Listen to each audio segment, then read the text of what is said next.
Assalamualaikum. I hope you all are fine and doing good. Welcome to new lecture and as we have discussed in previous lectures about the results of parallelograms. ठीक है, तो parallelograms के लिए देखिए, अगर basic definition पे हम move करें ना तो इन parallelogram two opposite sides are congruent. ठीक है, two opposite angles are congruent and diagonal bisect each other. हमेशा ये रिजल्ट होल्ड करता है। अब देखिए, ऐसा भी पॉसिबल है कि आपको जो इंफॉर्मेशन दी जाए उसमें बताया जाए one angle of a parallelogram is 130 degrees. Find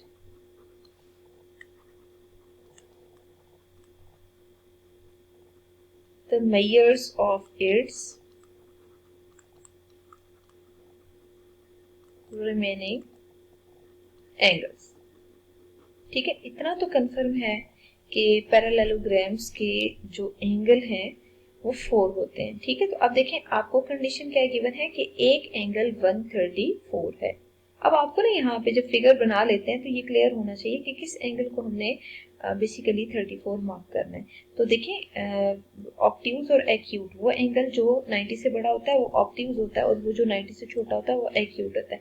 तो ये देखिए ना, ये 90 से छोटा एंगल है, तो इसको आपने नहीं 130 मार्क करना बल्कि इसको आप 130 मार्क कर दें। ठीक है, आप यहाँ पे A B C D regular way में 3 पॉइंट्स ले लें और बेसिकली यहाँ से आपको आइडिया है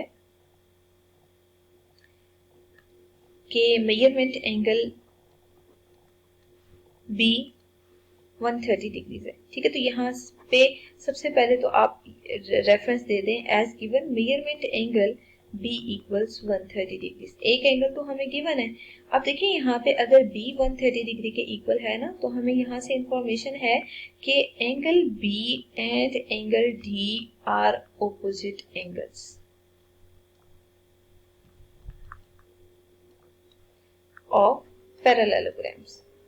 तो प्रीवियस थ्योरम में हम यही प्रूव कर चुके हैं कि ऑपोजिट एंगल्स पैरेललोग्राम के हमेशा कॉन्ग्रुएंट होते हैं। तो एंगल बी और एंगल डी आपस में इक्वल है। अगर एंगल बी एंगल डी के इक्वल है ना, तो देखिए बी 130 है ना, बी की जगह बी की वैल्यू पुट करें तो जो आंसर डी का आ रहा है वो भी 130 आ रहा है। इसका मतलब ये है कि जो एंगल डी है वो 130 के इक्वल है। ठीक है, अब हमने इसके अलावा ए और सी भी फाइंड आउट करने हैं।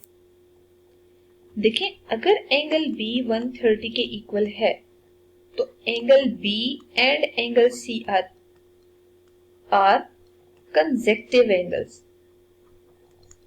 ठीक है, अगर ये कंसेक्टिव एंगल्स है ना, तो पैरेललोग्राम के जो कंसेक्टिव एंगल्स होते हैं उनका सम 180 के इक्वल होता है। ठीक है, तो यहाँ पे हम लिख सकते हैं कि बेसिकली एंगल बी को और एंगल सी को जब हम एड अप करें तो आंसर 180 डिग्रीज के इक्वल आना चाहिए। ठीक है, तो यहाँ पे आपको 130 बी की वैल्यू गिवन है और एंगल सी आपने फाइंड आउट करना है। तो एंगल सी को आप 180 माइनस 130 डिग्री के फॉर्म में लिखें तो एंगल सी का जो आंसर आ रहा है वो 50 डिग्रीज आ रहा है। ठीक है, इसका मतलब ये है कि एंगल सी जो है वो 50 डिग्रीज के इक्वल है और एंगल सी बेसिकली रिप्रेजेंट कर रहा है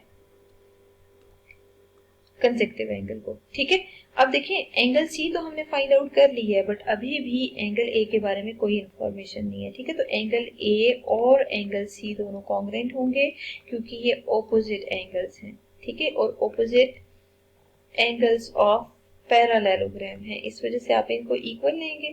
ठीक है, तो अगर ये इक्वल हैं तो आपको यहाँ पे सी की वैल्यू अगर गिवन है कि 50 के इक्वल है तो एंगल ए की डायरेक्ट हम ये रिजल्ट यूज करके भी फाइंड आउट कर सकते हैं। तो आप देख सकते हैं कि हमें ए बी सी डी इन चारों एंगल्स को बेसिकली चेक करना था।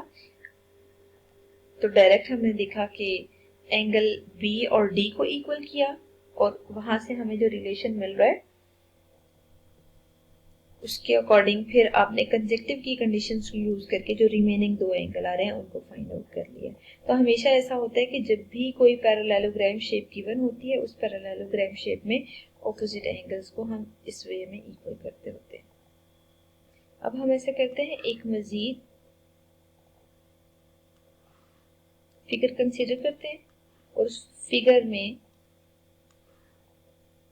डिफरेंट मेजरमेंट के थ्रू बेसिकली जो अननोन एंगल्स है वो वेरीफाई कर लेते हैं। ठीक है, अब देखें अगर हमें इंफॉर्मेशन हो ये वाला एंगल 60 डिग्री के इक्वल है, ठीक है, और बाकी हमें सारे एंगल निकालने हो तो सबसे पहला काम हम ये करते हैं मेजरमेंट एंगल ए लिख लेते हैं 60 डिग्री के इक्वल है। ठीक है, अब देखें अगर ए 60 डिग्री के इक्वल है ना तो हमें कंफर्म है सी भी 60 डिग्री के इक्वल होगा, क्योंकि हम रिजल्ट डिस्कस कर चुके हैं कि opposite angles of parallelogram are basically equal. ठीक है, तो यहाँ से हम डायरेक्ट मेजरमेंट एंगल सी को भी 60 डिग्री के इक्वल ही लिखेंगे। ठीक है, तो बेसिकली जो जो एंगल फाइंड आउट करते जा रहे हैं उनको हम साथ साथ मेंशन कर लेते हैं। अब अगर हमें बी और डी के बारे में कोई इंफॉर्मेशन निकालनी है तो हमें बी और डी के लिए डायरेक्ट तो कोई रिजल्ट गिवन नहीं है, लेकिन इतना आइडिया है कि जब कंसेक्टिव एंगल्स पैरेललोग्राम के लेते हैं तो बेसिकली उनका sum measurement angle A plus measurement angle B का जो सम है वो 180 डिग्री के इक्वल है। ठीक है, तो अगर हमें measurement angle B find out करना है ना तो 180 माइनस 60 फाइंड आउट करें तो आंसर आपके पास 120 डिग्री के इक्वल आ रहा है। तो यहाँ पे जो एंगल बी है वो 120 डिग्री के इक्वल है। अगर एंगल बी 120 के इक्वल है तो अब हमें एंगल डी फाइंड आउट करना होगा, तो एंगल डी को दोबारा से कंजेक्टिव की कंडीशन से भी कर सकते हैं, क्योंकि सी डी भी कंजेक्टिव है और ए डी भी कंजेक्टिव है। लेकिन अगर यहाँ पे आपने एंगल बी फाइंड आउट कर लिया है कि 120 डिग्रीज के इक्वल है तो opposite angles of parallelogram congruent होते हैं, तो आप इसको फिर डायरेक्ट भी 120 के इक्वल लिख सकते हैं। ठीक है, तो यहाँ से आप डायरेक्ट मार्क कर लें कि एंगल डी भी 120 डिग्री के इक्वल होगा, क्योंकि एंगल बी और एंगल